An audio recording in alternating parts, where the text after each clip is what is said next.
Car Dieu a tant aimé le monde qu'il a donné son Fils unique, afin que quiconque croit en lui ne périsse pas, mais qu'il ait la vie éternelle.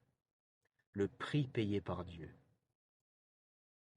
Je n'ai même pas le bon mot pour définir la grandeur de ce prix.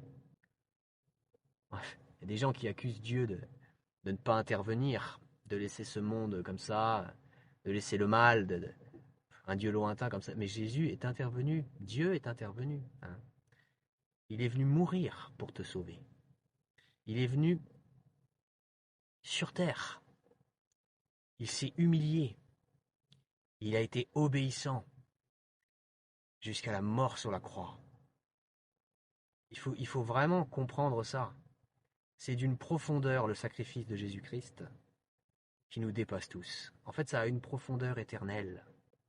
Toute personne qui ne sera jamais venue à Jésus-Christ durant toute sa vie ira en enfer.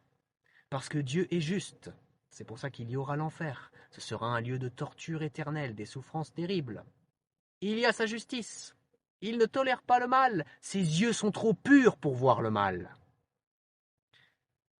Ce Dieu est absolu. D'ailleurs, il n'y a qu'un seul Dieu. Il y a aussi des faux dieux. Le Dieu de la création, c'est-à-dire Jésus-Christ, il est absolu, il est parfait. Il n'est pas tolérant vis-à-vis du péché. C'est pour ça qu'il y aura l'enfer. Et c'est aussi pour ça qu'il y a eu le sacrifice de Jésus-Christ. En fait, tu dois choisir ou Jésus-Christ a payé pour toi, ou c'est toi qui vas payer pour toi en enfer pour l'éternité. C'est clair. C'est clair et net. Le sacrifice de Jésus-Christ a une portée éternelle. C'est ou une éternité de souffrance, ou alors c'est Jésus-Christ qui a payé ton enfer éternel à ta place. Alors, Dieu est amour. Lisez ou relisez Jean 3,16 dans la Bible édition second 21. Dieu est amour. Dieu t'aime et il est venu en personne pour toi. Vas-tu rester dans cet état de péché, de vol, de mensonge, d'hypocrisie, d'occultisme, etc. Ou alors, vas-tu venir à Christ? Vas-tu accepter le cadeau qu'il te fait? Le cadeau de Dieu en personne. Dans quelle religion est-ce que le Dieu se sacrifie pour ses créatures? Dans la religion chrétienne, la bonne, la vraie. Dans la religion de l'amour, car Dieu est amour. Jésus-Christ est vivant, il n'est pas resté mort. Son sacrifice est efficace. Sa vérité est la seule vérité qui sauve. Il est la vérité. Jésus-Christ est le chemin, la vérité et la vie. Il n'y en a pas d'autre. En dehors de lui, il n'y a que ténèbres, péché, occultisme, violence et enfer. Alors, tu peux rester, comment le dire, ennemi de Dieu. Ou alors, tu peux devenir ami de Dieu. Si tu décides de renoncer à tes péchés, d'accepter le cadeau que Dieu te tend, c'est-à-dire l'évangile, tu peux être transformé radicalement, c'est-à-dire rempli d'amour, de paix, de joie pour la gloire de Dieu. Tu peux décider de vivre maintenant pour la gloire de Dieu, et que ça se prolonge plus tard, quand ta vie terrestre sera terminée, au paradis, là où il n'y aura plus jamais aucune souffrance. Tu peux décider de vivre pour lui.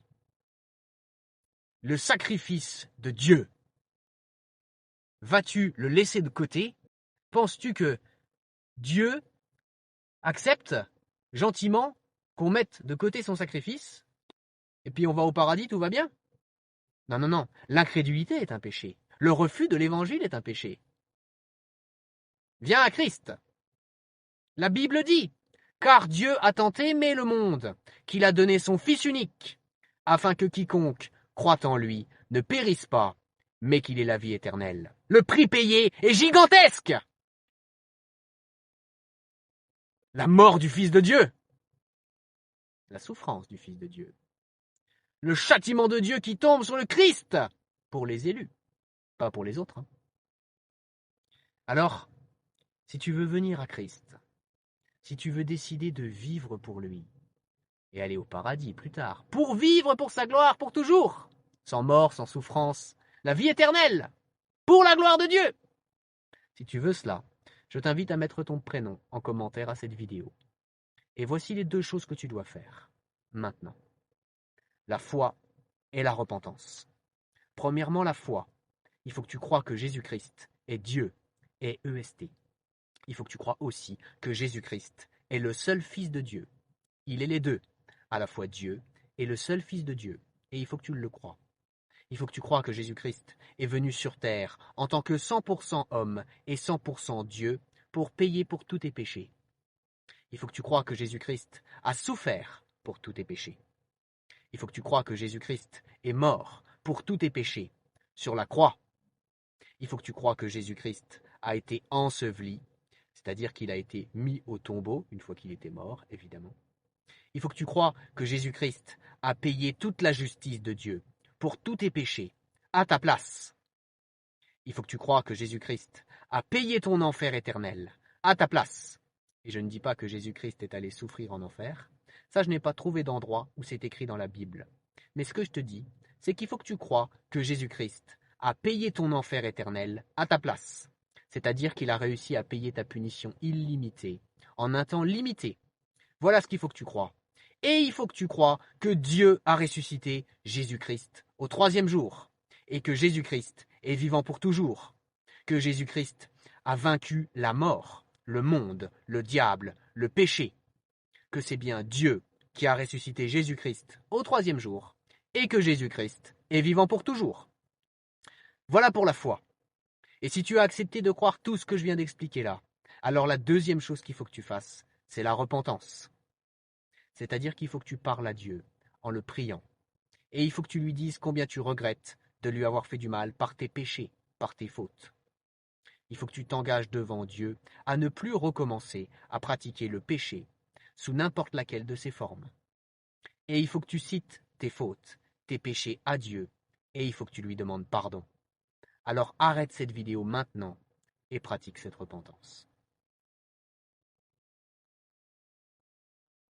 Le sacrifice de Dieu, il n'est pas resté mort. Il est ressuscité le 3e jour. Dieu est vivant. Dieu t'aime. Gloire à Dieu.